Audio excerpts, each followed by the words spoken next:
Dear students, welcome to career planet. बच्चों, हम chapter पढ़ रहे हैं पृष्ठीय रसायन। पृष्ठीय रसायन में आज हम पढ़ने वाले हैं कॉलॉइडी विलयन के प्रकार। पिछले टर्न पे हमने पढ़ा था टाइप्स ऑफ कॉलॉइडल सिस्टम, कॉलॉइडी तंत्र के प्रकार। प्रावस्था और माध्यम की भौतिक अवस्था के आधार पे हमने देखा था कॉलॉइडी विलयन जो है वो 8 तरह के होते हैं, है ना। गैस गैस कॉलॉइडी सिस्टम हमने पढ़ा था, नहीं होता है क्योंकि वो समांगी होता है। अब आज क्या पढ़ने वाले हैं, तो आज हम पढ़ेंगे कॉलॉइडी विलयन के प्रकार। मतलब भाई कॉलॉइडी विलयन है क्या, तो हम कहेंगे जनरली विलयन में क्या होता है, एक विलय एक विलायक और दोनों के बीच में आकर्षण भी हो सकता है, डिपेंड करता है, प्रतिकर्षण भी हो सकता है क्योंकि कॉलॉइडल विलयन है ना। विलयन में दो ही चीजें होती है, विलय और विलायक। अब हम कहेंगे कॉलॉइडी विलयन में जो विलय है उसे हमने कहा है परिक्षिप्त प्रावस्था और जो विलायक है उसे हमने कहा है परिक्षेपण माध्यम। तो बच्चों, अगर प्रावस्था और माध्यम के मध्य प्रबल आकर्षण है तो हम कहेंगे ऐसा कॉलॉइडी विलयन जिसमें प्रावस्था और माध्यम, परिक्षिप्त प्रावस्था और परिक्षेपण माध्यम के मध्य प्रबल आकर्षण है, तो हम कहेंगे वो है द्रव स्नेही कॉलॉइड, लायोफिलिक कॉलॉइड। और ऐसा कॉलॉइडी विलयन जिसमें परिक्षिप्त प्रावस्था और परिक्षेपण माध्यम के मध्य प्रतिकर्षण है ना, तो हम कहेंगे लायोफोबिक या हम कहेंगे द्रव विरोधी कॉलॉइड। तो एक तो हो गया द्रव स्नेही, द्रव रागी, लायोफिलिक, और दूसरा हो गया द्रव विरोधी, द्रव विरागी कॉलॉइड। अब अगर बच्चों हमने क्या किया कि ऐसा कॉलॉइड है जो हमने पानी में ही बनाया है, जल में बनाया है, यानी परिक्षेपण माध्यम जो है वो क्या है, जल है। तो बच्चों, जल में बना हुआ कॉलॉइडी विलयन तो हम कहेंगे जल स्नेही बोल दो और जल विरोधी बोल दो, ठीक है। अब जल में क्या घुल जाएगा, तो हम कहेंगे भी जल में कॉलॉइडी विलयन किसका बना है, तो हम प्रोटीन का बना सकते हैं, स्टार्च का बना सकते हैं, जिलेटिन का भी बना सकते हैं, और गोंद है, शहद है, ये सब क्या है, ये सब जल स्नेही आराम से मिक्स हो जाते हैं। तो प्रावस्था और माध्यम में प्रबल आकर्षण है, बंधुता है। लेकिन अगर मैं आपको कहूँ कि स्वर्ण सॉल बनाओ, सोने का पानी है ना, धातु का कोई भी सॉल बना दो, भाई स्वर्ण सॉल नहीं तो एजी सॉल है, प्लैटिनम सॉल है, कॉपर सॉल है, तो भाई कॉपर धातु है उसको कॉलॉइडी विलयन बनाओ तो बहुत मुश्किल है क्योंकि धातु कहाँ माध्यम में मिक्स होने वाला है। तो हम कहेंगे नहीं, धातु का आकर्षण हम मान ही नहीं सकते, होता ही नहीं है और बनाना बहुत मुश्किल है। तो हम कहेंगे फिर धातु सॉल है, धातु हाइड्रोक्साइड सॉल है, धातु सल्फाइड सॉल है, ठीक है। अब कुछ भी हो भाई, अगर आर्सेनियम सल्फाइड दे दिया, कैडमियम सल्फाइड दे दिया, मरकरी सल्फाइड दे दिया, तो सबको तुम किस में रख लेना, द्रव विरोधी कॉलॉइडी विलयन।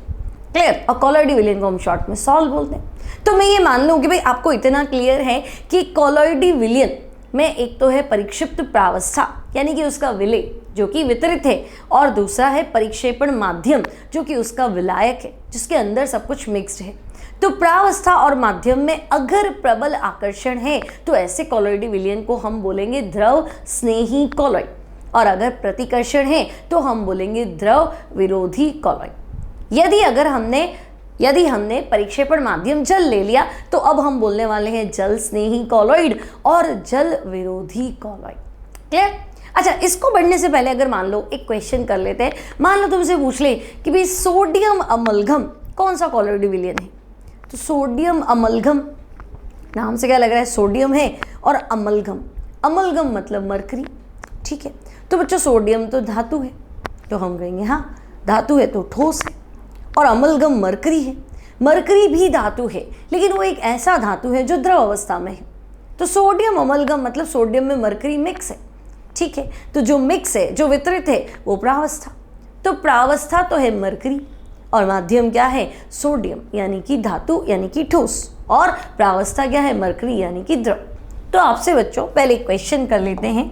मान लो इस तरह का क्वेश्चन आ गया, अमलगमित धातु का कौन सा कॉलॉइडी विलयन है, तो तुम लिख दो कि sodium amalgam, zinc amalgam, sodium amalgam sodium mercury, zinc amalgam zinc mercury. तो प्रावस्था मरकरी, माध्यम तो हम कहेंगे सोडियम जिंक दोनों ही क्या है, धातु है यानी कि ठोस है। तो प्रावस्था द्रव और माध्यम ठोस। क्लियर, कोई तकलीफ नहीं। अब चलते हैं हम कॉलॉइडी विलयन के प्रकार। तो बच्चों कॉलॉइडी विलयन के प्रकार तो हम कहेंगे परिक्षिप्त प्रावस्था व परिक्षेपण माध्यम में बंधुता या आकर्षण या अंतरक्रिया के आधार पर कॉलॉइडी विलयन को 2 भागों में बांटा है, द्रव स्नेही या द्रव रागी कॉलॉइडी विलयन, और दूसरा तो हम कहेंगे द्रव विरोधी या द्रव विरागी कॉलॉइडी विलयन, ठीक है।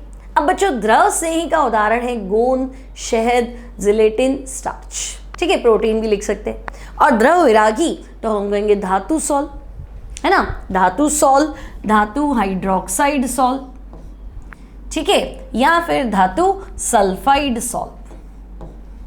ठीक है, धातु सॉल, धातु हाइड्रोक्साइड सॉल या धातु सल्फाइड सॉल। फिर बच्चों यदि परिक्षेपण माध्यम के रूप में जल का प्रयोग करें तो अब हम इन्हें क्या बोलेंगे, तो यहाँ तो हम बोल देंगे जल स्नेही और वहाँ हम बोल देंगे जल विरोधी। क्लियर?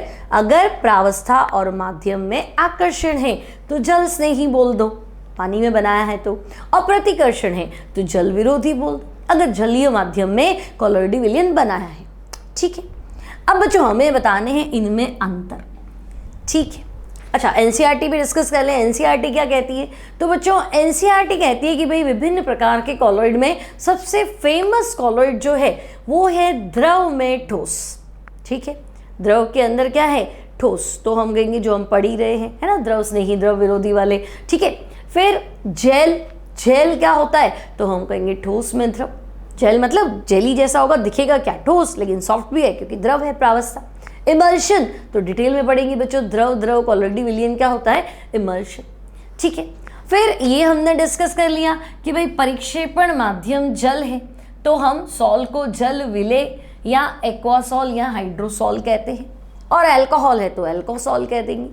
और बच्चों प्रावस्था और माध्यम के मध्य अंतर क्रिया या अन्योन्य क्रिया के अकॉर्डिंग तो हमने पढ़ लिया द्रव रागी विलायक को आकर्षित करने वाला और द्रव विरागी विलायक को प्रतिकर्षित करने वाला। ठीक है, और अगर माध्यम जल है तो ये भी डिस्कस कर लिया, जल रागी और जल विरागी। ठीक है, अब क्या है अकॉर्डिंग टू एनसीईआरटी, तो देखिए बच्चों द्रव रागी कॉलॉइडी विलयन, द्रव रागी शब्द का मतलब है द्रव को स्नेह करने वाला।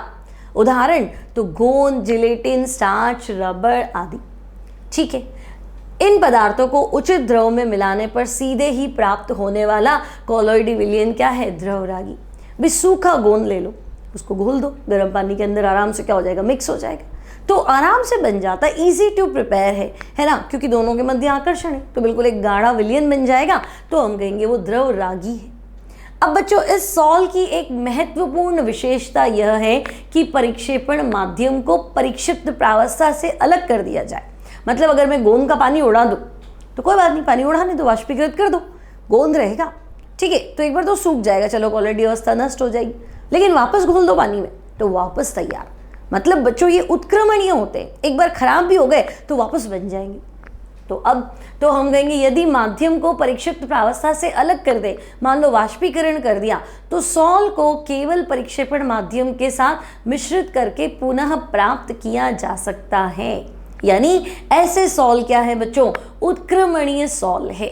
तो अब हम कह रहे हैं भी प्रावस्था और माध्यम में प्रबल आकर्षण है तो ये स्थायी भी है और इन्हें आसानी से स्कंदित नहीं किया जा सकता है, जिसे हम आगे डिटेल में पढ़ेंगे भी स्कंदन क्या होता है। ठीक है, अब द्रव विरागी, तो बच्चों द्रव विरागी शब्द का अर्थ है द्रव से घृणा करने वाला, मतलब माध्यम और प्रावस्था के मध्य प्रतिकर्षण है। ठीक है, अब बच्चों धातु, उनके सल्फाइड आदि पदार्थ केवल परिक्षेपण माध्यम में मिश्रित करने से कॉलॉइडी विलयन नहीं बनाते, है ना, इतना इजी थोड़ा ना है। ठीक है, फिर ऐसे सॉल द्रव विरागी होते हैं। ऐसे सॉल को विद्युत अपघट्य की थोड़ी सी मात्रा मिला के या गर्म करके या हिला के आसानी से क्या कर सकते हैं, स्कंदित कर सकते हैं। मतलब ये ज़्यादा स्टेबल नहीं होते हैं, तो अगर आपने हल्का सा गर्म कर दिया, शेक कर दिया, विद्युत अपघट्य मिला दिया तो वो डिस्ट्रॉय हो जाएगा, खत्म हो जाएगा। ठीक है, अब बच्चों हम क्या करते हैं, इनमें अंतर पढ़ लेते हैं। ठीक है, अभी थोड़ा ऐसा गड़बड़ लगेगा पर एक्चुअली क्या है, पूरा लिख दिया नहीं तो ना बहुत ज़्यादा टाइम लग जाता है, तो आप वैसे भी छुपा हुआ है तो आप खुद दिमाग लगाएंगे। तो देखो द्रव स्नेही द्रव विरोधी कॉलॉइडी विलयन में आपको अंतर बताना है। पहला आप उदाहरण लिख दो, तो हम कहेंगे द्रव स्नेही में उदाहरण गोंद हो सकता है, जिलेटिन हो सकता है, प्रोटीन हो सकता है, तो हम कहेंगे हाँ, है ना। तो गोंद, शहद, जिलेटिन, प्रोटीन, रबर, स्टार्च, ये सब क्या है, द्रव स्नेही। द्रव विरोधी तो मैं कहूँगी स्वर्ण सॉल ले लो, सिल्वर का सॉल ले लो, प्लैटिनम का सॉल ले लो, धातु सल्फाइड ले लो, तो द्रव विरोधी। तो उदाहरण में आई थिंक कोई दिक्कत आनी नहीं है, है ना। द्रव स्नेही के उदाहरण आपके सामने हैं और द्रव विरोधी के उदाहरण भी आपके सामने हैं।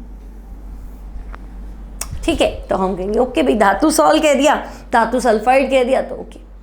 अब बच्चों प्रकृति, तो प्रकृति मतलब प्रावस्था और माध्यम के बीच में क्या, तो हम कहेंगे इतनी देर से पढ़ रहे हैं, द्रव स्नेही मतलब प्रावस्था और माध्यम के मध्य प्रबल आकर्षण, प्रबल बंधुता, और विरोधी तो आप कह दो प्रतिकर्षण। ठीक है, तो प्रकृति देख लेते हैं कि भाई द्रव स्नेही की प्रकृति क्या है। तो बच्चों परिक्षिप्त प्रावस्था व परिक्षेपण माध्यम में क्या है, तो हम कह रहे हैं इनमें प्रबल आकर्षण है। और वहां क्या होगा, तो हम कहेंगे द्रव स्नेही में तो आकर्षण है, द्रव विरोधी में क्या है, तो भाई द्रव विरोधी में प्रावस्था और माध्यम में क्या होगा, तो हम कहेंगे प्रतिकर्षण। क्लियर, कोई दिक्कत नहीं। सेकेंड है बच्चों बनाने की विधि, तो इजी टू प्रिपेयर कौन सा है, तो अभी आपने क्या पढ़ा था कि भाई गोंद है, प्रोटीन है, शहद है, जिलेटिन है, स्टार्च है ना, एंजाइम का कॉलोइडी विलियन फटाफट बन जाते हैं, मिक्स करते ही बन जाते। तो अगर आसानी से बन जाते हैं तो द्रव स्नेही। अभी धातु तो पानी के साथ आकर्षण दिखाएगा नहीं, किसी भी विलायक के साथ आकर्षण दिखाएगा नहीं, तो हम कहेंगे उसको बनाना तो बहुत मुश्किल है भाई। तो ये बनाने में क्या है, तो बच्चों ये बनाने में आसान है, और वो तो हम कहेंगे या तो भारी काम है, तो इनको बनाना क्या है, कठिन है। तो प्रिपरेशन में हम कहेंगे mode of preparation easy and difficult, बनाने की विधि ये आसानी से बन जाते हैं और वो कठिनता से बनते हैं। ठीक है, उत्क्रमणीयता मतलब कि कौन खराब हो गया तो वापस बन जाए। तो हमने अभी पढ़ा था गोंद, मान लो पानी सूख गया तो कोई बात नहीं, वापस क्या करो उसको पानी में घोल दो, वापस कॉलोइडी अवस्था में आ जाएगा। लेकिन द्रव विरोधी बच्चों अगर एक बार बिगड़ गया तो वो वापस उस अवस्था में नहीं आने वाला। तो अगर वो वापस उस अवस्था में नहीं आएगा मतलब ये उत्क्रमणीय है, लेकिन वो उत्क्रमणीय नहीं है। तो भाई रिवर्सिबिलिटी, तो हम कहेंगे ये उत्क्रमणीय होते हैं बाय नेचर, रिवर्सिबल। लेकिन अगर हम यहाँ बात करें तो ये उत्क्रमणीय नहीं होते हैं, अनुत्क्रमणीय, यहाँ फिर बच्चों आप कहेंगे इरिवर्सिबल। ओके, तो भाई द्रव स्नेही उत्क्रमणीय, वहाँ लिख दिया अनुत्क्रमणीय। अब स्थायित्व, तो बच्चों प्रावस्था और माध्यम के मध्य प्रबल आकर्षण, तो हम कहेंगे अगर प्रबल आकर्षण है तो यदि स्थायी, और वहां आप कह रहे हैं कि नहीं प्रावस्था और माध्यम के मध्य प्रतिकर्षण, तो फिर जब प्रतिकर्षण है दो चीजें मिक्स नहीं हो रही तो स्थायी कैसे हो सकता है, तो हम कहेंगे भाई द्रव स्नेही तो ज्यादा स्थायी होते हैं।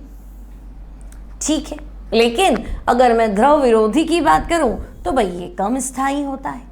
ओके, तो अधिक स्थायी और कम स्थायी।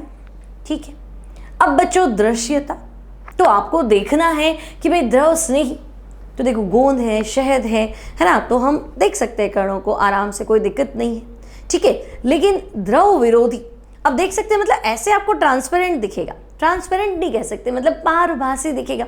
अब कहूँगी नहीं माइक्रोस्कोप के अंदर देखो, तो तुम कहोगे नहीं माइक्रोस्कोप के अंदर नहीं दिखेगा, क्योंकि प्रावस्था और माध्यम इतना ज़्यादा मिक्स हो गया कि वो माइक्रोस्कोप के अंदर देखे ही नहीं जा सकते। लेकिन द्रव विरोधी, तो बच्चों द्रव विरोधी में प्रावस्था के कण माध्यम से अलग रहते हैं।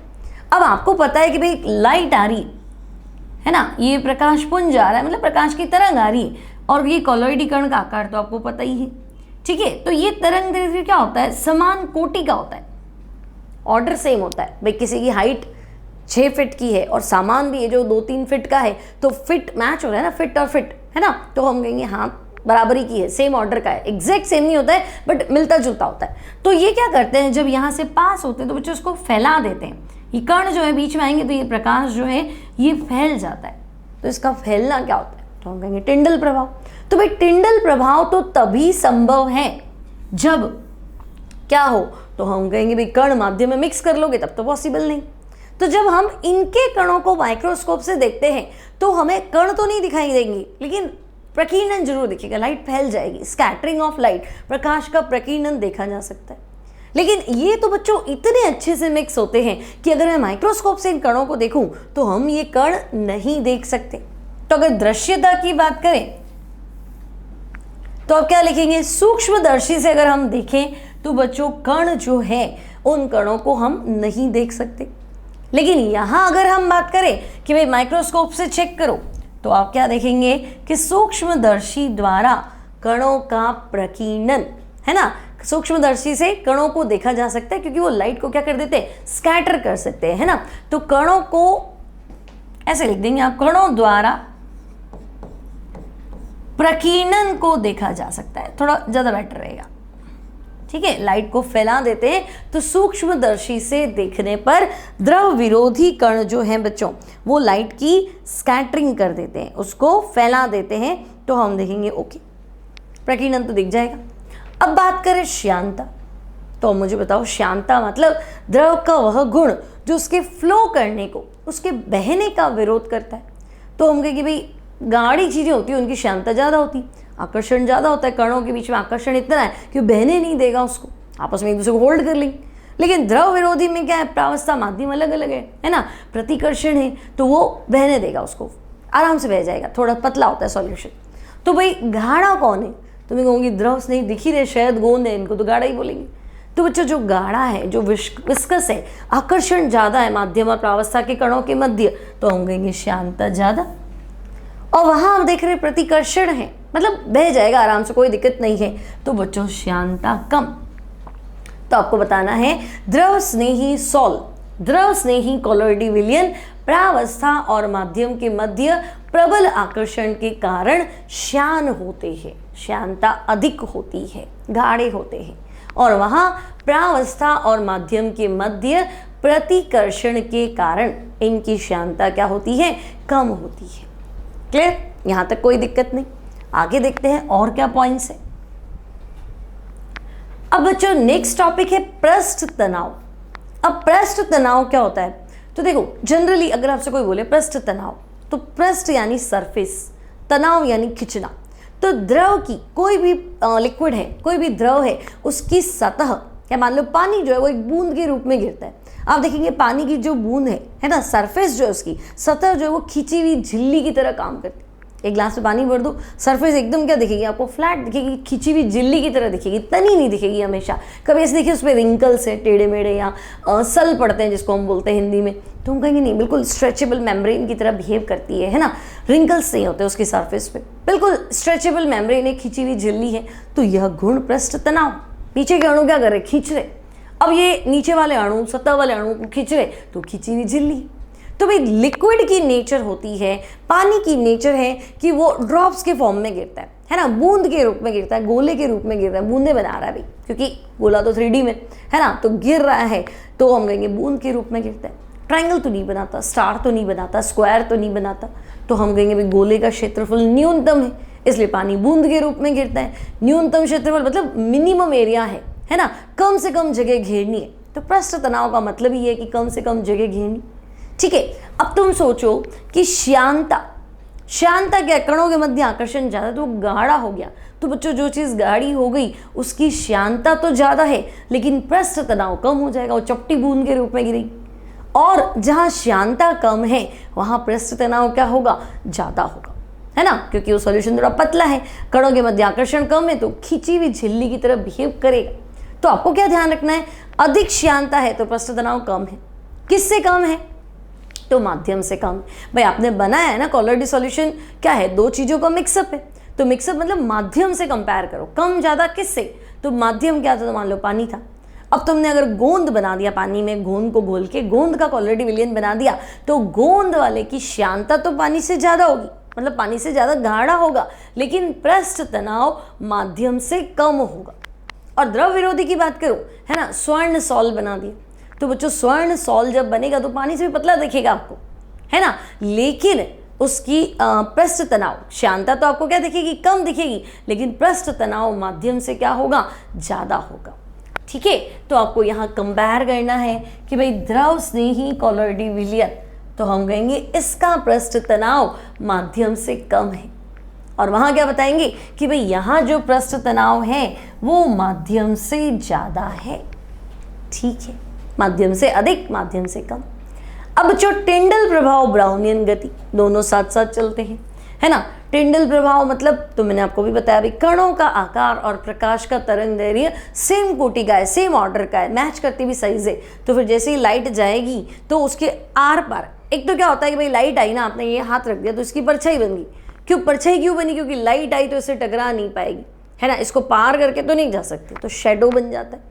ठीक है, अब वास्तविक विलयन में कण इतने छोटे छोटे होते हैं कि कोई फर्क ही नहीं पड़ता है, वो आराम से पार हो जाते हैं। तो भाई वास्तविक में भी नहीं कह सकते क्योंकि वो तो आर पार निकल गई, है ना। और इसमें भी नहीं कह सकते, क्यों? क्योंकि हमने क्या देखा, इससे तो टकरा जाती है ना। लेकिन कॉलॉइड तो बीच की स्टेट, तो अब वो उनका ऑर्डर और लाइट का वेवलेंथ, तरंग दैर्घ्य क्या है, एक ही समान कोटि का है। तो ऐसा भी नहीं है कि वो जाने देगा और ऐसा भी नहीं कि वो रोक पाएगा, बराबरी की है, टक्कर बराबरी की है। तो क्या करता है, प्रकाश को फैला देता है। फैलाने को क्या कहते हैं, स्कैटरिंग ऑफ लाइट, प्रकाश का प्रकीर्णन यानी टिंडल प्रभाव। तो हम कहेंगे ये भी तो कॉलॉइड है, ये भी कॉलॉइड। लेकिन द्रव स्नेही में क्या है, तो प्रावस्था और माध्यम इतने ज़्यादा मिक्स्ड है, बंधुता या आकर्षण इतना ज़्यादा है कि ये टिंडल प्रभाव नहीं दर्शा सकते, फ्री नहीं है ना पार्टिकल्स मूव करने के लिए, और वहाँ तो ऐसा नहीं है। तो बच्चों टिंडल प्रभाव, ब्राउनियन गति दोनों ही तुम्हें देखने को मिलेगी किसमें, तो हम कहेंगे द्रव विरोधी में। यहाँ बहुत कम या नेग्लिजिबल लिख सकते हैं। ठीक है, तो द्रव विरोधी तो हम कहेंगे भाई ये टिंडल प्रभाव भी दर्शाएगा और ये ब्राउनियन गति भी दर्शाएगा। लेकिन द्रव स्नेही तो हम कहेंगे नहीं, प्रावस्था और माध्यम में इतना ज़्यादा आकर्षण है कि लाइट की स्कैटरिंग नहीं कर सकता, फैला नहीं सकता, तो टिंडल प्रभाव भी नहीं, ब्राउनियन गति भी नहीं। नेक्स्ट पॉइंट है बच्चों, स्कंदन के लिए आवश्यक विद्युत अपघट्य। अब ये क्या चीज़ है, तो बच्चों स्कंदन के लिए आवश्यक विद्युत अपघट्य मतलब कॉलॉइडी विलयन को अगर आप चाहते हो नष्ट करना, फिर कॉलॉइडी व्यवस्था नहीं चाहिए, है ना। मतलब अगर स्वर्ण सॉल है तो मैं कह रही हूँ सोने के कण अलग कर दो और पानी अलग कर दो, प्रावस्था अलग, माध्यम अलग। या अगर आपसे कहें कि बादल एक कॉलॉइडी विलयन है तो ऐसा करो, बादल में से पानी अलग कर दो, हवा अलग कर दो। ठीक है, या आंधी है तो मिट्टी अलग कर दो, हवा अलग कर दो, यानी प्रावस्था और माध्यम को आप अलग कर दो। अगर आपने अलग कर दिया, ठीक है, या दूध फट गया, सबसे अच्छा एग्जाम्पल, भाई दूध फट गया, जब तक दूध है तब तक कॉलॉइडी अवस्था है, दूध फट गया तो अब छान लो ना, पानी अलग है और श्वेत गुलित वसा, वाइट सॉल्युबल फैट क्या है वो अलग है, तो कॉलॉइडी अवस्था नष्ट हो गई। अब मैं कह रही हूँ नष्ट करने के लिए क्या करना पड़ेगा, जैसे दूध फाड़ना है तो हम नींबू मिला लेते हैं, है ना, नींबू मिलाते ही क्या हो जाता है, दूध फट जाता है। कोई भी खट्टी चीज़ मिला लेते हैं, दही मिला लो तो फट जाएगा। तो हम कहेंगे भाई दूध फाड़ने के लिए जिस तरह से हम कोई चीज़ मिला रहे हैं उसकी कॉलॉइडी अवस्था नष्ट करने के लिए, सिमिलरली हम कोई भी कॉलॉइडी विलयन को अगर नष्ट करना चाहते हैं, मतलब स्कंदन करना चाहते हैं, तो हमें विद्युत अपघट्य मिलाना पड़ेगा। इतनी सी बात क्लियर। कोई भी कॉलॉइडी विलयन की कॉलॉइडी अवस्था अगर हम नष्ट करना चाहते हैं तो हमें विद्युत अपघट्य मिलाना पड़ेगा। ठीक है, मान लिया भाई विद्युत अपघट्य मिलाएंगे। अब विद्युत अपघट्य मिलाना है, इसमें मिलाना है, इसमें मिलाना है। अब बताओ ज़्यादा किस में मिलाना है, कम किस में मिलाना है, तो हम कहेंगे भाई ज़्यादा मिलाना पड़ रहा है ना, हमारे एफर्ट्स ज़्यादा लग रहे हैं, मतलब सामने वाली चीज़ मजबूत है, स्थायी है। तो स्थायी कौन है, तो हम कहेंगे द्रव स्नेही, प्रावस्था और माध्यम में प्रबल आकर्षण है तो स्थायी है। अब इसका काम बिगाड़ना मुश्किल है। द्रव विरोधी में क्या था, प्रावस्था और माध्यम में प्रतिकर्षण था, तो जो लोग पहले ही लड़े हुए हैं उनको लड़ाना तो आसान है ना। तो हम कहेंगे भाई द्रव विरोधी में क्या है, अगर हम विद्युत अपघट्य मिलाएंगे तो आराम से अलग हो जाएंगे, क्योंकि उनके बीच में कोई अट्रैक्शन तो हमने कभी देखा ही नहीं, प्रतिकर्षण ही था। तो कम मात्रा में भी विद्युत अपघट्य मिलाया जाए तो द्रव विरोधी डिस्ट्रॉय हो सकता है, कॉलॉइडी अवस्था छोड़ सकता है। लेकिन द्रव स्नेही के साथ ऐसा नहीं है, वो प्रबल आकर्षण रख रहा है, और अगर आप चाहते हो नहीं मुझे तो इसको बिगाड़ना है, तो अधिक मात्रा में विद्युत अपघट्य की आवश्यकता होगी। अब आप चेक करेंगे तो हम कहेंगे स्कंदन के लिए अधिक मात्रा में विद्युत अपघट्य की आवश्यकता, और अगर हम यहाँ की बात करें बच्चों तो भी, तो हम कहेंगे स्कंदन के लिए कम मात्रा में विद्युत अपघट्य की आवश्यकता होगी। ठीक है, अब बच्चों विद्युत क्षेत्र का प्रभाव, मतलब कि अगर मैं करंट पास करूं तो मैं देखूं कण चल रहे हैं कि नहीं चल रहे। तो बच्चों आगे हम एक टॉपिक पढ़ेंगे, कॉलॉइडी कण जो है वो आवेशित होते हैं। प्रावस्था प्लस है तो माध्यम माइनस है, और प्रावस्था माइनस है तो माध्यम प्लस है। ठीक है, बादल है तो हम कहते हैं जल की बूंदें नेगेटिवली चार्ज है और हवा पूरा प्लस है ना। कार्बन धुआं है तो धुआं में कार्बन नेगेटिव है, हवा पूरी की पूरी क्या है, पॉजिटिव। तो कॉलॉइडी कण आवेशित होते हैं, ये कंफर्म है। डिटेल में पढ़ेंगे कैसे हैं, कैसे आया चार्ज वगैरह। ठीक है, अब अगर आवेश है तो मैं करंट पास करूं तो आवेश को तो चलना पड़ेगा, भाई प्लस है तो माइनस प्लेट की तरफ चलेगा और माइनस है तो प्लस प्लेट की तरफ चलेगा। तो चलेगा कब चलेगा, जब विलयन गाढ़ा ना हो। मैं कहूँ गोंद में करंट पास कर दो, शहद में करंट पास कर दो, तो तुम कहोगे इतना ज़्यादा आकर्षण है कि कणों का चलना मुश्किल है। भाई अगर वो थोड़ा बहुत भी चल पाता तो वो टिंडल प्रभाव दर्शाता, ब्राउनियन गति दर्शाता, है ना, वो तो उसका बाय नेचर है। लेकिन इतने ज़्यादा है ना उनमें आकर्षण है कि थोड़ा बहुत मूवमेंट भी वो नहीं कर पा रहा, तो करंट पास करोगे तो कैसे चले, पॉसिबल नहीं। तो बच्चों अगर मैं कहूँ कि इनमें विद्युत क्षेत्र अप्लाई करो तो तुम कहोगे कणों की गति हमें नहीं दिखने वाली, और वहाँ आपको दिखेगी बच्चों। ठीक है, तो विद्युत क्षेत्र का प्रभाव तो हम कहेंगे कोई प्रभाव नहीं, मतलब करंट पास कर दो कुछ नहीं होने वाला। यहाँ तो बच्चों कण जो है वो विपरीत आवेशित इलेक्ट्रोड की तरफ चलेंगे, मतलब धनात्मक कण है तो नेगेटिव इलेक्ट्रोड की तरफ चलेगा, और ऋणात्मक कण है तो पॉजिटिव इलेक्ट्रोड की तरफ चलेगा। मतलब कणों का गमन जो है, मूवमेंट जो है बच्चों, वो आपको देखने को मिलेगा।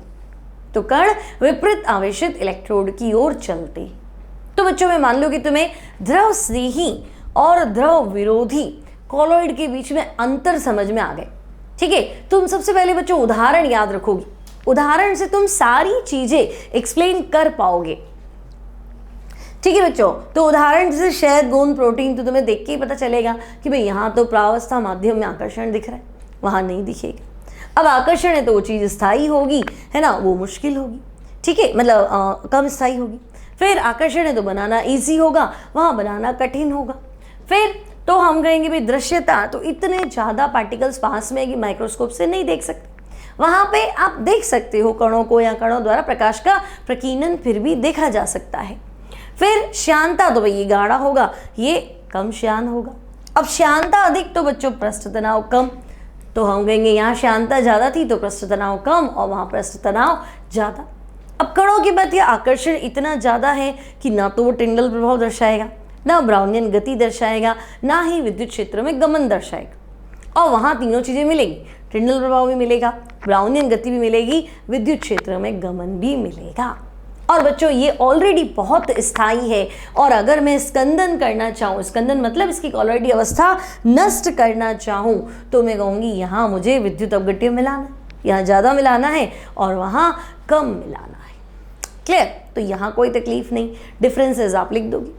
तो ये था बच्चों हमारा पहला वर्गीकरण कि भाई प्रावस्था और माध्यम के मध्य आकर्षण है या प्रतिकर्षण है, तो आपने कॉलॉइडी विलयन के प्रकार बताए।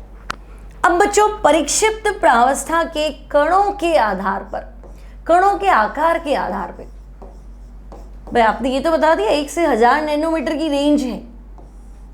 कॉलॉइडी विलयन में कणों का रेंज क्या बताया तुमने? कहा 1 से 1000 नैनोमीटर का साइज होगा और वो माध्यम में फैले तो कॉलॉइडी अवस्था आ जाएगी। ठीक है, तो बच्चों परिक्षिप्त प्रावस्था के कणों के आकार के आधार पर,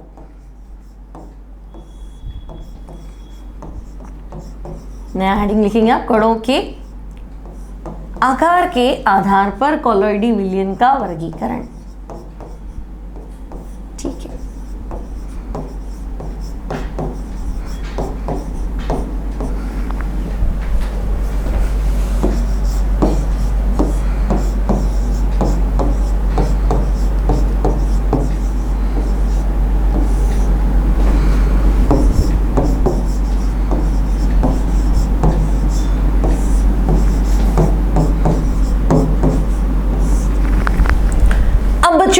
परिक्षिप्त प्रावस्था के कणों के आकार के आधार पे आपने कॉलॉइड को कैसे कैसे बांटा है, तो हम कहेंगे अगर हम सिर्फ आकार को बेस बनाएं तो हम देख सकते हैं 3 प्रकार के कॉलॉइड हमें फिर मिलेंगे। कौन कौन से? तो बच्चों 3 कॉलॉइड जो है उनमें सबसे पहला है बहुआण्विक कॉलॉइड। ठीक है, बहुआण्विक कॉलॉइड, ठीक है, मल्टी मॉलिक्यूलर, है ना बच्चों, इनके नाम में ही इनका डिफिनेशन छुपा हुआ है।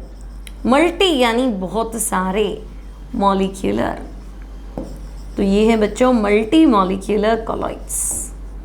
ठीक है, सेकेंड कैटेगरी है बच्चों वृहद आणविक कॉलॉइड। ठीक है भाई, वृहद आणविक कॉलॉइड, मैक्रोमॉलिक्यूलर। ठीक है, जाइंट मॉलिक्यूलर कह दो, जाइंट मॉलिक्यूल या मैक्रोमॉलिक्यूल। ठीक है, तो भाई मल्टी मॉलिक्यूलर और मैक्रोमॉलिक्यूलर।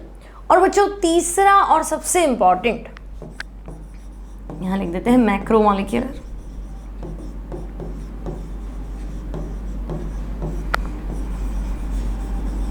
अब तीसरा और सबसे इंपॉर्टेंट जो है वो है संगुणित कॉलॉइड, है ना, संगुणित यानी जुड़ा हुआ,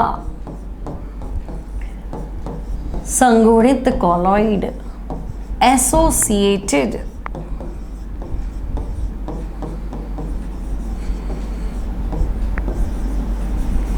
एसोसिएटेड कॉलॉइड्स। ठीक है, अब बच्चों इन तीनों को आपको डिटेल में पढ़ना है कि भाई बहुआण्विक क्या होता है, वृहद आणविक क्या होता है और संगुणित कॉलॉइड क्या होता है। तो पहले हम इन दो को डिस्कस कर लेते हैं, पर टाइम बचेगा तो उसको डिस्कस कर लेंगे, नहीं तो उसको बहुत लंबी क्लास है बच्चों, इसमें पूरा साबुन की निक्षालन क्रिया है ना, पूरा सोप का फॉर्मूला, सोप का मैकेनिज्म, कैसे काम करता है, सोप का स्ट्रक्चर वगैरह सारा कोर्स में है। ठीक है, तो ये वैसे भी बहुत लेंदी है, तो चलो देख लेते हैं हम कितना पढ़ पाते हैं बच्चों। अब बच्चों 1 बाय 1 हम डिस्कस करते हैं। तो पहला हमारे पास है बहुआण्विक कॉलॉइड। ठीक है, बहुआण्विक कॉलॉइड। अब बहुआण्विक कॉलॉइड क्या है बच्चों, तो हम कहेंगे बहु मतलब बहुत सारे, आणविक तो भाई जब 1 नैनोमीटर से छोटे बहुत सारे कण आपस में जुड़ जाए। भाई आपने तो रेंज दी 1 से 1000, है ना, कॉलॉइडी कणों का आकार क्या है, 1 से बड़ा होना चाहिए, 1000 से छोटा होना चाहिए। ठीक है, तो बच्चों 1 नैनोमीटर से छोटे छोटे तो कॉलॉइड तो है नहीं, लेकिन वो छोटे छोटे कण क्या हो गए, आपस में मिक्स हो गए, है ना। ये कण छोटे थे, लेकिन अगर ये जुड़ गए तो अब बताओ थोड़ी साइज बड़ी हो गई, तो हम कहेंगे हाँ, अगर ये मिक्स हो गए तो थोड़ी बड़ी साइज हो गई, और बड़ी साइज हो गई तो ये कॉलॉइडी अवस्था में आ जाए। ठीक है, अब मान लो जैसे तब एक सिल्वर एटम है, इसका कॉलॉइडी विलयन बनाओगे तो सिल्वर एटम्स है ना तो बहुत छोटे होते, 1 नैनोमीटर से तो बहुत छोटे, लेकिन अगर जुड़ जाए तो जुड़ जाए और ये आकार, मैंने आपको पहले भी कहा था कि कॉलॉइड कोई पदार्थ नहीं है, वो एक अवस्था है। अगर आप कणों का आकार इस रेंज में लिया है तो कॉलॉइड आ गया, और गायब कर दिया तो कॉलॉइडी अवस्था चली गई। स्टेट है, कोई भी आ सकता है, कोई भी जा सकता है, ये रेंज लाओ। तो हम कहेंगे भी सिल्वर सॉल्ट है, गोल्ड सॉल्ट है। फॉस्फोरस की बात करूँ बच्चों, फॉस्फोरस होता है P4। ठीक है, कोई पूछे स्ट्रक्चर, तो भाई फॉस्फोरस में ऐसे 4 परमाणु जो है चतुष्फलक के रूप में इस तरह से व्यवस्थित रहते, ये P4 है। तो हम कहेंगे अबे P4 के ये मॉलिक्यूल, ये मॉलिक्यूल, ये मॉलिक्यूल अगर ये पास पास में आके और ये आकार ले लेते तो हम कहेंगे इस रेंज में आ जाएगा। तो फॉस्फोरस का जब भी हम विलयन बनाएंगे किसी निश्चित विलायक में तो तुम देखोगे वो ऑलरेडी बन जाएगा। ठीक है, सल्फर तो थोड़ा बड़ा है ऑलरेडी, देखो है ना, सल्फर जो है ऐसे S8 प्यूकर्ड रिंग स्ट्रक्चर होती है बच्चों, किरकिटाकार वलय संरचना, या आपने क्राउन शेप पढ़ा होगा, है ना, क्राउन होता है, रानी का ताज होता है, वैसे ये ताज है, इस तरह से W बना दो तो ये क्राउन है। तो ऐसे 8 सल्फर परमाणु जो वो जुड़े रहते। अब फिर भी ये छोटा है, लेकिन अगर ऐसे बहुत सारे कण पास पास आ जाए तो भाई ये कॉलॉइडी आकार ले लेगा। तो हमें ये रेंज ही चाहिए, है ना। अगर ये जुड़ जाते तो ये रेंज देखो, ये बड़ी हो गई साइज, यहाँ तो नहीं थी लेकिन यहाँ तो है ना। तो कणों के मिक्स होने से कॉलॉइडी अवस्था लाई जा सकती है, ऐसा कुछ भी नहीं है कि भाई आएगा ही नहीं कभी। तो हम कहेंगे ओके। तो बहुआण्विक कॉलॉइड, तो एक बात तो क्लियर हो गई कि भाई 1 नैनोमीटर से छोटे आकार के कण आपस में मिक्स हो जाए और कॉलॉइडी अवस्था ले ले, कॉलॉइडी आकार ग्रहण कर ले, तो ऐसे कॉलॉइड को हम क्या कह देंगे, हम ऐसे कॉलॉइड को कह देंगे बहुआण्विक कॉलॉइड। ठीक है, तो पहली लाइन हम ये लिख लेते हैं। तो फर्स्ट पॉइंट लिखेंगे, जब 1 नैनोमीटर से छोटे आकार के कण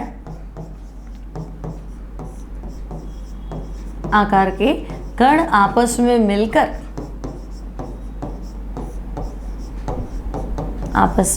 मिलकर कॉलॉइडी आकार के कण बनाते हैं।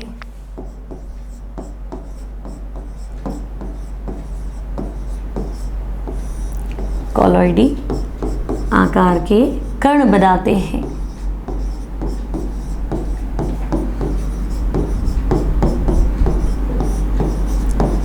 तो ऐसे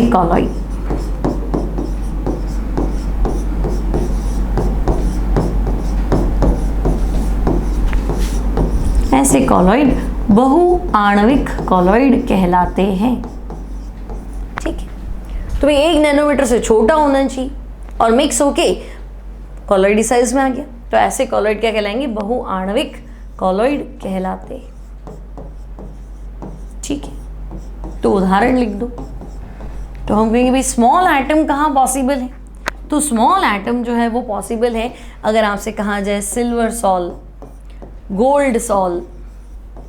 ठीक है बच्चों, तो Ag सॉल, Au सॉल, और तो हम कहेंगे सल्फर का सॉल हो सकता है बच्चों SH सॉल, फास्फोरस का सॉल हो सकता है P4 सॉल आदि। तो ये सब के सब किसका उदाहरण होंगे, तो हम कहेंगे बहुआण्विक कॉलॉइड। ठीक है, अब अगर मैं कहूं कि बच्चों इनमें आकर्षण कौन सा है, तो देखो Ag सिल्वर न्यूट्रल है, दूसरा सिल्वर भी न्यूट्रल है। तो बच्चों जब भी तुम्हें दो न्यूट्रल चीजें मिल जाए, यहाँ नहीं कहीं पे भी, अगर मैं कहूँ हीलियम हीलियम में कौन सा आकर्षण है, नियोन नियोन में कौन सा आकर्षण है, CO2 में कौन सा आकर्षण है, हाइड्रोजन हाइड्रोजन में कौन सा आकर्षण है, या ये सब उदासीन है, तो बच्चों उदासीन परमाणु में सदैव वॉन्डरवॉल आकर्षण बल होता है। ठीक है, तो आपसे पूछा जाए, अच्छा एक बार क्वेश्चन IIT में पूछा क्या बच्चों, 2008 या 9 में पूछा था, बहुआण्विक कॉलॉइड में किस प्रकार का आकर्षण है, तो आपको याद रखना है बच्चों इन कॉलॉइड्स में वॉन्डरवॉल आकर्षण बल पाया जाता है। ठीक है, तो भाई इन कॉलॉइड में वॉन्डरवॉल आकर्षण बल, इन कॉलॉइड में वॉन्डरवॉल आकर्षण बल पाया जाता है। ठीक है, ऐसे कॉलॉइड्स को हम क्या बोलेंगे, तो ऐसे कॉलॉइड्स को हम बोलेंगे बहुआण्विक कॉलॉइड। क्लियर, तो यहां तक कोई दिक्कत नहीं, फर्स्ट लाइन हमें क्लियर, 1 नैनोमीटर से छोटे होने चाहिए। एग्जाम्पल तो हम बता देंगे, उदाहरण तो हम कहेंगे कि भाई ये इस तरह के है ना, सिल्वर गोल्ड ये, और ऐसा कोई पॉइंट है नहीं इसमें खास। ठीक है, नेक्स्ट जो है बच्चों वो है वृद्ध आणविक कॉलॉइड। ठीक है, तो नेक्स्ट हेडिंग लिख लेते हैं बच्चों वृद्ध आणविक। अब नाम से क्या लग रहा है, तो हम कहेंगे अणु तो बहुत बड़े हैं, इवन इतने बड़े हैं कि वो जाइंट मॉलिक्यूल है, वृद्ध आकार के अणु हैं। तो फिर कॉलॉइडी कण में, कॉलॉइडी अवस्था में कैसे आएंगे, हम कहेंगे आएंगे भी, कैसे आएंगे, बनाएंगे ना कॉलॉइडी विलियन, कॉलॉइड तो होता ही नहीं है ना, बनाना पड़ेगा, मिक्स होके वो साइज ले लेंगे वो। जैसे अगर मैं आपसे कहूँ प्रोटीन, तो भाई प्रोटीन तो बहुलक है, किसका बहुलक है प्रोटीन, तो हम कहेंगे बहुलक की छोटी से छोटी इकाई होती है एकलक, सिंगल यूनिट। तो प्रोटीन अमीनो अम्ल का बहुलक है, तो बेसिक यूनिट अमीनो एसिड होगी, एक अमीनो एसिड, दूसरा अमीनो एसिड, तीसरा अमीनो एसिड मिल जाएंगी, और अणु भार अगर 10,000 पहुंच गया तो प्रोटीन है। ठीक है, तो प्रोटीन है, स्टार्च, स्टार्च भी बहुलक है ना, ग्लूकोज की बहुत सारी इकाइयां जुड़ के स्टार्च बना लेती, तो वो भी बहुलक है। ठीक है, तो वो बहुत बड़े आकार के अणु है ना, बहुलक है। ठीक है, अब वो नेचुरल भी हो सकता है, आर्टिफिशियल भी हो सकता है, मतलब प्रोटीन है, स्टार्च है, एंजाइम है, ये तो नेचुरल है, नेचुरल क्या प्राकृतिक है, और आर्टिफिशियल है सिंथेटिक। तो अगर मैं आपसे कहूँ पॉलीथीन, तो पॉलीथीन कब से नेचुरल होने लग गया। ठीक है, तो पॉलीथीन है, PVC है, PMMA, ये सब बहुलक के नाम है, आप चैप्टर पढ़ेंगे बहुलक उसमें आएगा। ठीक है, तो हम कहेंगे भाई पॉलीथीन ले लो, नायलॉन ले लो, संश्लेषित रबर ले लो, है ना, तो नाम से ये संश्लेषित रबर जिसको हमने बनाया है। तो कण तो बहुत बड़े हैं, लेकिन निश्चित विलायक, निश्चित माध्यम में अगर हम उसका घोल बनाएंगे तो वो कॉलॉइडी अवस्था में आ जाएगा। तो हमने इसलिए नाम रखा है कि बहुआण्विक कॉलॉइड, वो पहले से ही बहुत बड़ा था, माध्यम मिलने पे वो कॉलॉइडी अवस्था में आता है। उदाहरण सारे बहुलक, चाहे नेचुरल हो या आर्टिफिशियल हो। ठीक है, तो अब अगला हेडिंग लगाएंगे अब बच्चों वृद्ध आणविक कॉलॉइड या मैक्रोमॉलिक्यूलर कॉलॉइड। ठीक है, तो हम कहेंगे ये बहुलक प्रकृति के हैं, या भाई ये बाय नेचर क्या है, तो ये बाय नेचर ही बहुलक है। ठीक है, तो वृद्ध आणविक कॉलॉइड जो खुद नेचुरली क्या है बच्चों, तो हम कहेंगे कि ये नेचुरली बड़े आकार के हैं। तो इन विलियनों में कॉलॉइडी कणों के रूप में वृद्ध अणु, ऐसे लिख देते चलो, इन कॉलॉइड्स के अंदर, इन विलियनों में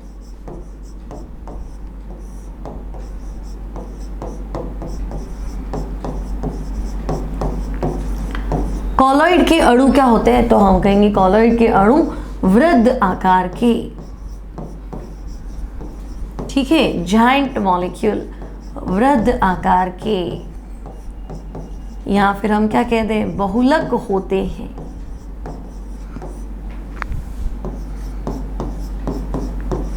ठीक है, लेकिन बनाएंगे वो नेचुरली, वो बहुलक है, लेकिन बनाएंगे जब विलयन अवस्था में आएंगे तो कॉलोइडी विलयन बनाते हैं, परंतु इनका विलयन जो है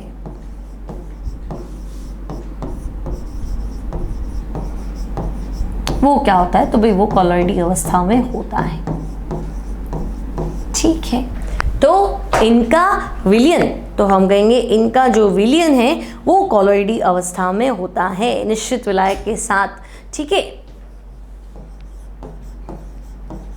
पर्टिकुलर भी जिसमें भी जो थोड़े पानी में बने, किसी में भी बन सकता है, तो इनका विलयन कॉलोइडी अवस्था में होता है।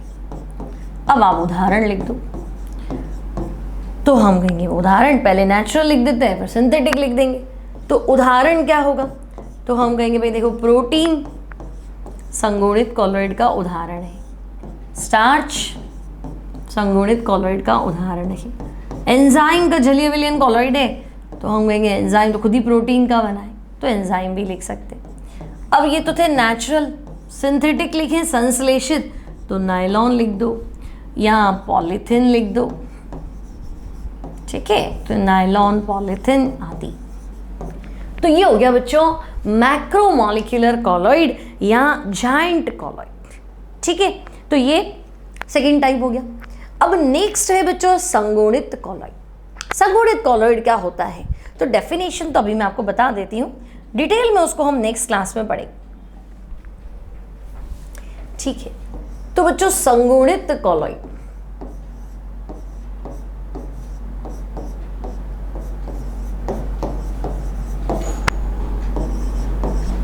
संगुणित कॉलोइड यानी कि एसोसिएटेड कॉलोइड। कोई पूछे मैंने उदाहरण दो, उससे जल्दी समझ में आता है। तो बच्चों एसोसिएटेड कॉलोइड, संगुणित कॉलोइड का उदाहरण है साबुन और डिटर्जेंट। ठीक है, साबुन और डिटर्जेंट है वो इसके उदाहरण है। ओके, तो हम लिख देते हैं सबसे पहले उदाहरण सोप्स एंड डिटर्जेंट, साबुन वो डिटर्जेंट। ठीक है, करते क्या है, होते क्या है, तो बच्चों संगुणित कॉलोइड, ऐसे कॉलोइड जो निम्न सांद्रता पे विद्युत अपघट्य की तरह कार्य करते हैं। मतलब तो भाई साबुन जैसे ही पानी में घोलते हैं तो एकदम बार घोलते ही थोड़ा सा झाग बनाएगा, है ना, घुल जाता है। ठीक है, धीरे धीरे धीरे धीरे उसकी सांद्रता बढ़ेगी, है ना, तो जैसे साबुन की सांद्रता बढ़ती है अब वो क्या करता है, झाग बनाता है। तो झाग बनाता है, मतलब झाग को हमने पढ़ा था, साबुन का झाग कॉलोइडी अवस्था में, समुद्री झाग अलग था, साबुन का झाग अलग था। तो हम कहेंगे साबुन का झाग कॉलोइडी अवस्था में, भाई दो चीज़ें, पानी है और उसके अंदर हवा है, एयर बबल से। तो साबुन और डिटर्जेंट इसके उदाहरण हैं। ठीक है, तो बच्चों साबुन और डिटर्जेंट, तो हम कहेंगे वे कॉलोइड, हमने क्या देखा कि भाई कम सांद्रता पे तो वो क्या हो जाते हैं, विलय हो जाते, मतलब विद्युत अपघट्य आयंस पे टूट जाएगा। तो वे कॉलोइड या वे पदार्थ जो निम्न सांद्रता पे, जो निम्न सांद्रता पर, तो हम कहेंगे भाई निम्न सांद्रता पर विद्युत अपघट्य की भांति व्यवहार करते हैं। ठीक है, निम्न सांद्रता पर विद्युत अपघट्य की भांति व्यवहार करते हैं। ओके,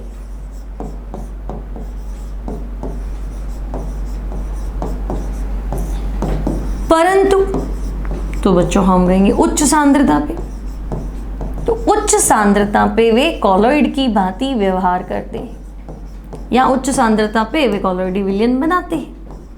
मतलब कणों का आकार शायद बड़ा हो जाए, तो जैसे जैसे सांद्रता बढ़ेगी कण मिलेंगे, कण मिक्स होंगे। तो आपने संगुणित को छोड़ो, मल्टी मॉलिक्यूलर पढ़ा था, बहुआण्विक, उसमें नहीं पढ़ा था भाई छोटे 1-1 नैनोमीटर से, लेकिन मिलके और वो बड़े हो जाते हैं, है ना, कॉलोइडी अवस्था में आ जाते हैं। और वृद्ध में तो बहुत बड़ा था, टूट टूट के वो क्या होता है, कॉलोइडी अवस्था में आता है। तो यहाँ पे कम सांद्रता है तो विद्युत अपघट्य मतलब आयन से, आयन से तो आपको पता है दिखना नहीं है, बहुत छोटी साइज है, लेकिन जैसे जैसे सांद्रता बढ़ेगी वैसे वैसे क्या होगा, इनके कण मिलेंगे, है ना, मिलके और वो गुच्छे बनाएंगे जिन्हें कहते हैं मीसेली या मीसेल निर्माण।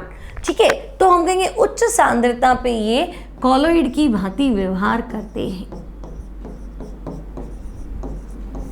ठीक है, तो उच्च सांद्रता पे ये कॉलोइड की भांति व्यवहार करते हैं। तो इन कॉलोइड्स को हम क्या कहते हैं,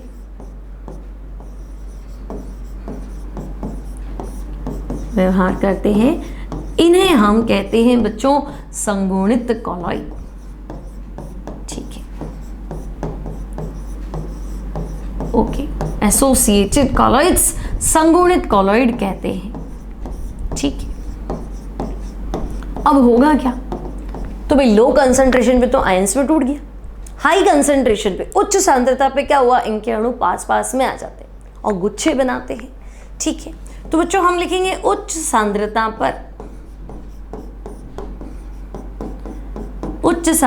पर इनके अणु पास पास आकर, ठीक है, साबुन में कितने? तो हम कहेंगे 100 या अधिक, कम से कम 100 अणु या उससे ज्यादा। ठीक है, पास पास आकर गुच्छे बनाते हैं, क्लस्टर्स बनाते हैं। ओके, एक तरह से बच्चों आप झाग भी बोल सकते हैं उसको, है ना, वही चीज है ये। ठीक है, गुच्छे बनाते हैं। अब इन क्लस्टर्स को, है ना, इन गुच्छों को क्या कहते हैं बच्चों? तो इन्हें हम कहते हैं मिसेल्स। तो जिन्हें मिसेल कहते हैं। ठीक है, अब सारा जो गेम है वो मिसेल का है। साबुन का एक्शन कैसा है, साबुन सफाई कैसे करता है ना, क्लींजिंग एक्शन क्या है, वो सब मिसेल निर्माण की क्रियाविधि से है। ठीक है, तो इसको तो हम बाद में डिटेल में डिस्कस करेंगे। अब भाई पर्टिकुलर सांद्रता तो बताओगे, मैंने साबुन घोला तो मैं कितना घोलूं कि मिसेल बने? तो वह सांद्रता जिस पे ये मिसेल बनाते हैं, उस सांद्रता को बच्चों हम कहते हैं CMC, है ना, CMC, क्रिटिकल मिसेलाइजेशन कंसंट्रेशन, क्रांतिक मिसेलीकरण सांद्रता। तो ये भी क्वेश्चन बन सकता है बच्चों कि वह सांद्रता जिस पर संगुणित कॉलॉइड, वह सांद्रता जिस पर संगुणित कॉलॉइड मिसेल निर्माण करते हैं। ठीक है, संगुणित कॉलॉइड मिसेल निर्माण करते हैं।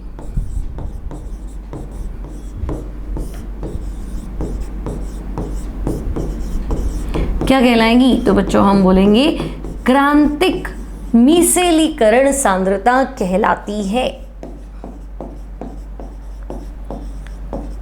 क्रांतिक मिसेलीकरण सांद्रता, यानी तो यानी होता है CMC, है ना भाई, पानी में घुल गया, गायब हो गया, आयंस में टूट गया तो विद्युत अपघट्य। जैसे जैसे सांद्रता बढ़ाई तो हम कहेंगे सांद्रता बढ़ाई तो कॉलॉइडी विलयन मिल गया। अब कॉलॉइडी विलयन मतलब कणों का आकार बढ़ा, तो बढ़ कैसे गया? जो छोटी चीज थी एकदम से बड़ी कैसे हो गई? तो हम कण आपस में जुड़ गए, है ना, तो कण आपस में जुड़ गए कितने? तो 100 या 100 से ज्यादा। ठीक है, तो बच्चों ये जो गुच्छे हैं इन्हें हम बोलेंगे मिसेल। अब जिस सांद्रता पे मिसेल बनता है उसे कहते हैं क्रांतिक मिसेलीकरण सांद्रता या CMC। ठीक है, कहते हैं। ओके, और बच्चों वो टेम्परेचर जिस पे ये क्रांतिक मिसेलीकरण सांद्रता है या जिस पे ये मिसेल निर्माण करते हैं, उस ताप को क्या कहेंगे? उसे भी कुछ कहना चाहिए। तो नेक्स्ट आप देखेंगे, तथा वह ताप जिस पर, ठीक है, अच्छे अच्छे क्वेश्चन है बच्चों, वह ताप जिस पर मिसेल निर्माण होता है। ठीक है, वो टेम्परेचर जिस पे मिसेल फॉर्मेशन, मिसेल निर्माण होता है, उस टेम्परेचर को बोलते हैं बच्चों क्राफ्ट टेम्परेचर। ठीक है, तो वह ताप जिस पे मिसेल निर्माण होता है क्राफ्ट टेम्परेचर, ठीक है, कहलाता है। ओके, तो हम कहेंगे भाई एक निश्चित सांद्रता पे ये क्लस्टर्स बनाते हैं, गुच्छे बनाते हैं, उस सांद्रता को तो हम कह रहे हैं क्रांतिक मिसेलीकरण सांद्रता। और वो ताप जिस पे ये मिसेल बनाते हैं उस ताप को क्या बोला है? तो बच्चों उस ताप को हमने बोला है क्राफ्ट टेम्परेचर। अब आप साबुन के लिए बता भी दो कि भाई साबुन के लिए क्रांतिक मिसेलीकरण सांद्रता यानी कि CMC कितना होता है। ठीक है, तो बच्चों हम याद रखेंगे साबुन के लिए CMC का मान, साबुन के लिए CMC का मान 10⁻⁻⁴ से 10 गुना बढ़ा दो तो 10⁻³ मोल प्रति लीटर होता है। ठीक है बच्चों, तो ये कुछ इंपॉर्टेंट पॉइंट थे किससे रिलेटेड, संगुणित कॉलॉइड से रिलेटेड। अब इसके बाद बच्चों डिटेल में क्या आएगा, तो डिटेल में आएगा आपके पास भाई साबुन का स्ट्रक्चर क्या है, मिसेल निर्माण कैसे करता है, सफाई की अभिक्रिया है ना, निक्षालन क्रिया, क्लींजिंग एक्शन ऑफ सोप क्या है। तो उन सबको हम डिटेल में पढ़ेंगे, अच्छे से पढ़ेंगे, आराम से पढ़ेंगे पूरी क्लास के अंदर। तो आई थिंक आज का लेक्चर हमें यहाँ फिनिश करना पड़ेगा। मिलते हैं अगली क्लास में अगले टॉपिक के साथ, cleansing action of soap, micelle formation है ना, कपड़ों से दाग धब्बे कैसे हटेंगे, तेल कैसे हटेंगे, मिसेल कैसे बनेगा उसके साथ। तब तक के लिए वेट कीजिए नेक्स्ट लेक्चर का, ऑनलाइन स्टडी को एंजॉय कीजिए।